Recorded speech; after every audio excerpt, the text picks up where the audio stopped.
नमस्कार साथियों, स्वागत है आप सभी का हमारे Khurana study official YouTube channel पर।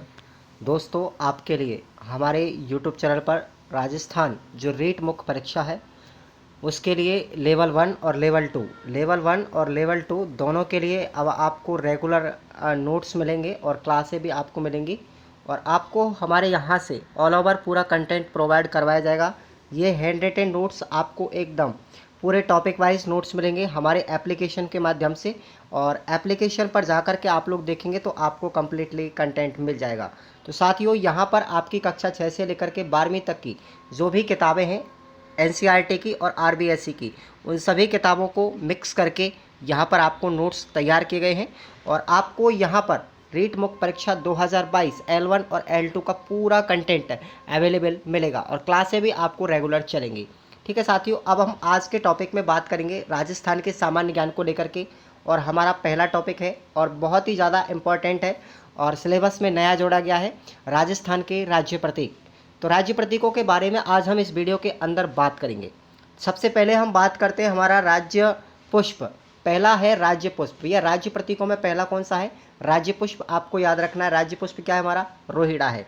ठीक है, तो राज्य पुष्प आपका रोहिड़ा है। तो अब इस रोहिड़ा को राज्य पुष्प का दर्जा कब दिया गया था?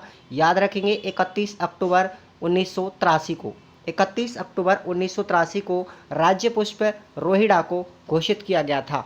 अब आपको याद रखना है कि राज्य पुष्प जो रोहिड़ा है उसको अन्य किस किस नामों से जाना जाता है।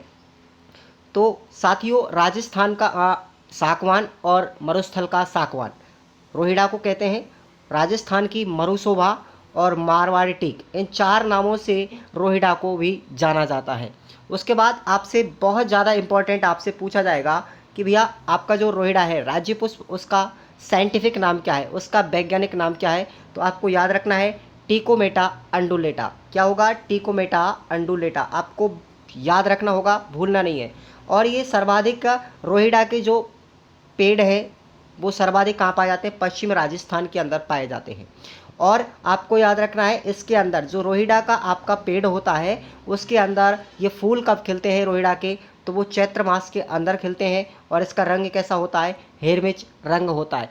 प्रत्येक चीज़ को हम बारीकी से बताएंगे, पूरा कंटेंट आपको टॉपिक के अंदर मिलेगा।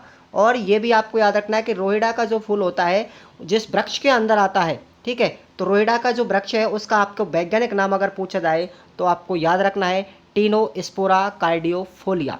टीनोस्पोरा कार्डियोफोलिया, याद रखना अच्छे से। उसके बाद में हमारा आता है राज्य वृक्ष। तो साथियों, राज्य वृक्ष है हमारा खेजड़ी। क्या है? राज्य वृक्ष खेजड़ी है। अब खेजड़ी के बारे में आपसे काफ़ी ज़्यादा प्रश्न पूछे जाएंगे, तो आपको यहाँ से एक भी प्रश्न बाहर नहीं जाएगा। सबसे पहले आपको याद रखना है कि राज्य वृक्ष खेजड़ी है वो कब घोषित किया गया था? तो 31 अक्टूबर 1983 को खेजड़ी को राज्य वृक्ष का दर्जा दिया गया था। अगर इसका वैज्ञानिक नाम आपसे पूछा जाए तो प्रोसोपिस सिनेरेरिया, याद रखना है प्रोसोपिस सिनेरेरिया इसका वैज्ञानिक नाम है। ठीक है, अब इसको अन्य किस किस नामों से जाना जाता है? तो देखिए, इसको राजस्थान का कल्प वृक्ष भी कहते हैं, राजस्थान का गौरव भी कहते हैं और राजस्थान का वंडर ट्री भी, यानी कि एक अद्भुत वृक्ष के नाम से भी खेजड़ी को जाना जाता है। उसके बाद अब खेजड़ी के बारे में कुछ आपको और भी चीज़ याद रखनी है। इसको अन्य नामों से भी अलग अलग क्षेत्रों में अलग अलग नामों से जाना जाता है। जैसे आपका पंजाबी और हरियाणवी भाषा में इसको बोलते हैं जानटी। क्या कहते हैं? जानटी।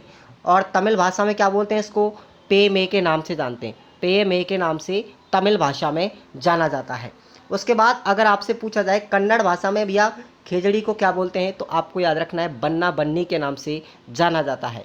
सिंधी भाषा में अगर खेजड़ी वृक्ष का नाम पूछा जाए तो याद रखना धोकड़ा के नाम से इसको जाना जाता है। बिश्नोई संप्रदाय के लोग, अब याद रखना बिश्नोई संप्रदाय के जो लोग हैं खेजड़ी को किस नाम से जानते हैं? तो याद रखेंगे समी के नाम से जानते हैं। और स्थानीय भाषा में खेजड़ी के वृक्ष को सीमलो के नाम से जाना जाता है। क्लियर? उसके बाद में आपको याद रखना है भैया जो खेजड़ी के अंदर जो फूल आता है, खेजड़ी के वृक्ष में जो फूल आता है उसको बोलते हैं मीझर के नाम से। क्या नाम से? मीझर के नाम से जाना जाता है। और इसका जो फल आता है उसको बोलते हैं सांगरी। क्या कहते हैं? सांगरी कहा जाता है। और खेजड़ी का व्यापारिक नाम भी अगर आपसे पूछा जाए तो याद रख लेना कांडी। क्या है? कांडी इसका व्यापारिक नाम है। और एक फैक्ट और आपको याद रखना है कि खेजड़ी दिवस जो है प्रतिवर्ष 12 सितंबर को मनाया जाता है और इसकी शुरुआत कब की गई थी? 1978 से प्रतिवर्ष 12 सितंबर को खेजड़ी दिवस मनाया जाता है। क्लियर?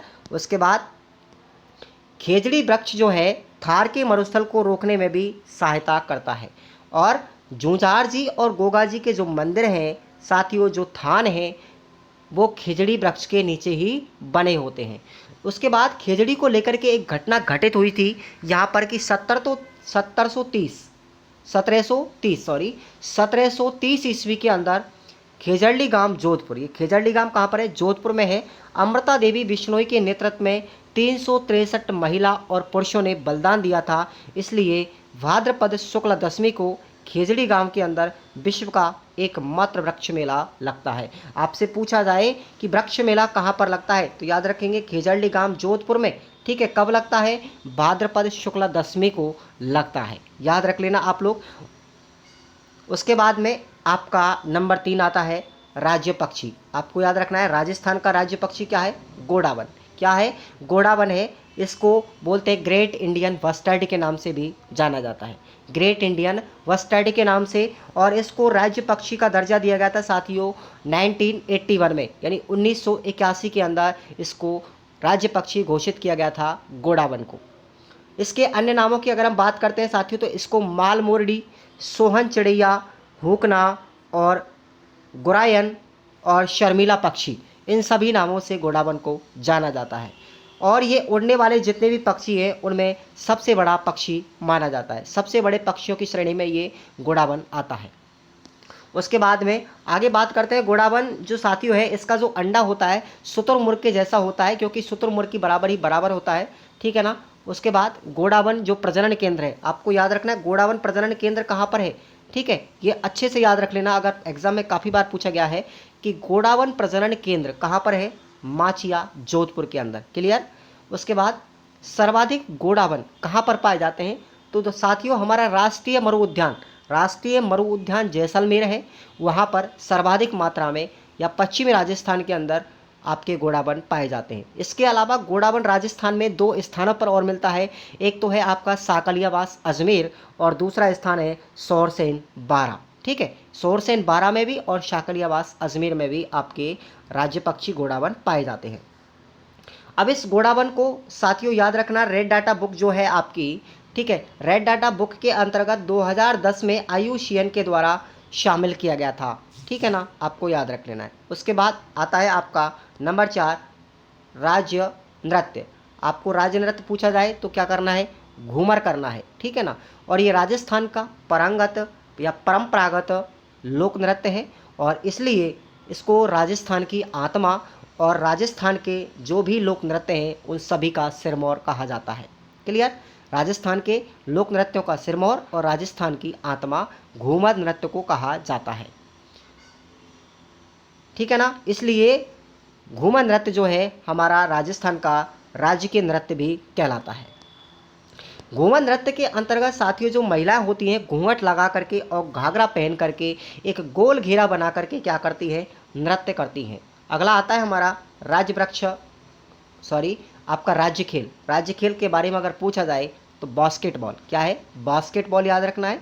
और इसको कब घोषित किया गया था राज्य खेल? 1948 के अंदर राज्य खेल बास्केटबॉल को घोषित किया गया था 1948 के अंदर।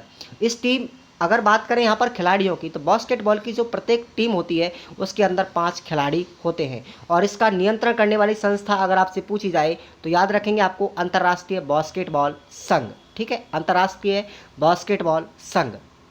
उसके बाद अपना आता है हेरिटेज खेल। राजस्थान का राज्य हेरिटेज खेल अगर आपसे पूछा जाए तो याद रखेंगे आपको पोलो। क्या है? पोलो। और इसका पुराना नाम क्या था साथियों? प्राचीन नाम था इसका चौगान।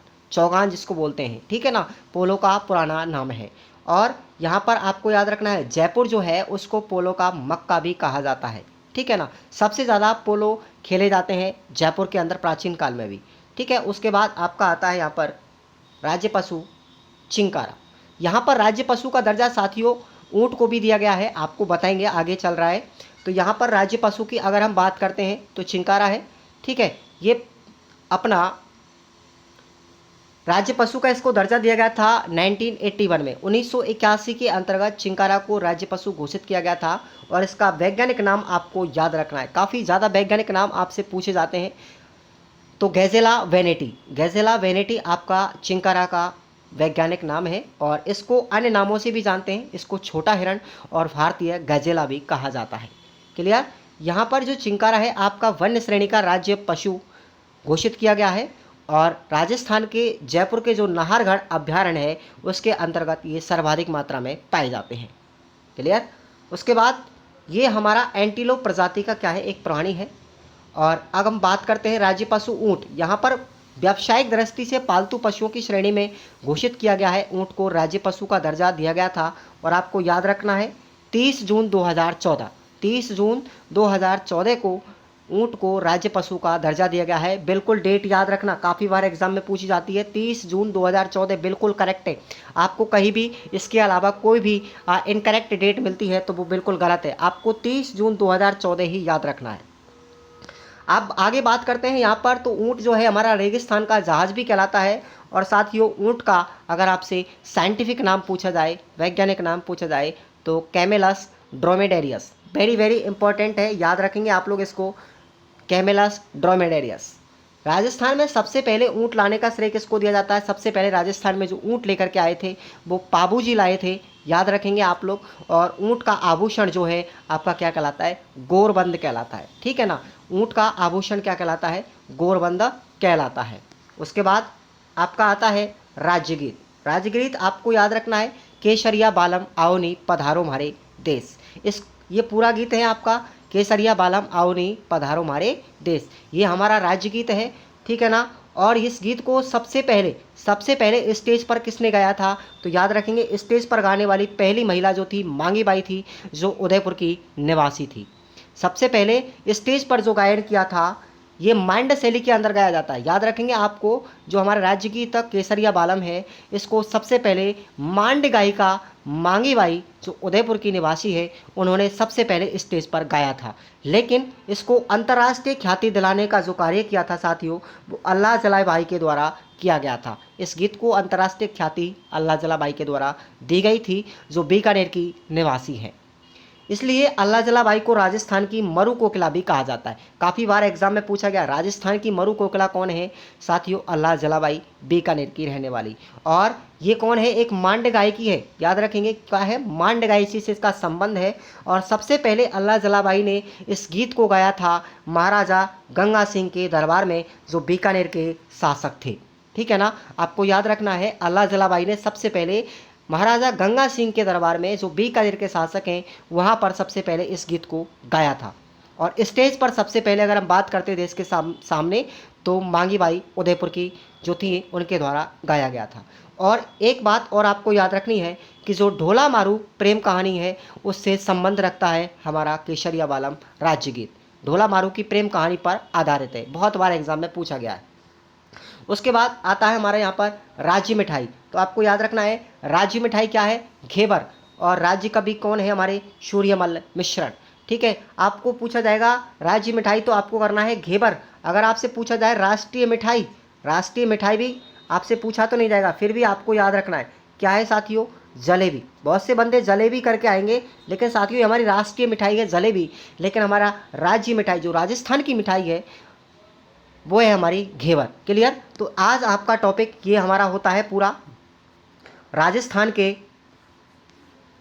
राज्य प्रतीक। यहाँ पर एक भी राज्य प्रतीक हमने नहीं छोड़ा है और इससे बाहर आपका एक भी क्वेश्चन नहीं जाएगा। आप लोग यहाँ पर पीडीएफ नोट्स भी डाउनलोड कर सकते हैं। डिस्क्रिप्शन बॉक्स में आपको लिंक दे दी जाएगी हमारे एप्लीकेशन की, वहाँ से भी आप लोग प्राइस परचेज़ कर सकते हैं।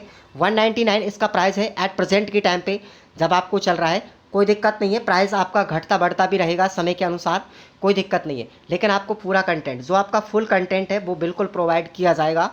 पूरा आपका 180 नंबर से लेकर के अदर सब्जेक्ट आपकी लेवल 1 और लेवल 2 हैं, उन सभी के लिए आपको जो राजस्थान जीके का हिस्ट्री, पॉलिटिकल, ज्योग्राफी, साथ साथ आपकी कल्चर, ठीक है, और साथ साथ आपका सामान्य ज्ञान, करंट अफेयर्स, शिक्षक परिदृश्य, शिक्षा मनोविज्ञान, साइंस, सोशल साइंस, यहाँ पर ऑल सब्जेक्ट आपको हमारे एप्लीकेशन पर प्रोवाइड होंगे और आप लोग अपने कोर्स को जाकर के परचेज कर सकते हैं और लिंक आपको डिस्क्रिप्शन बॉक्स में दे दी जाएगी। ठीक है साथियों, तो अब हम चलते हैं अगले टॉपिक की तरफ। हमारा जो टॉपिक होगा नेक्स्ट क्लास में आपको बताया जाएगा।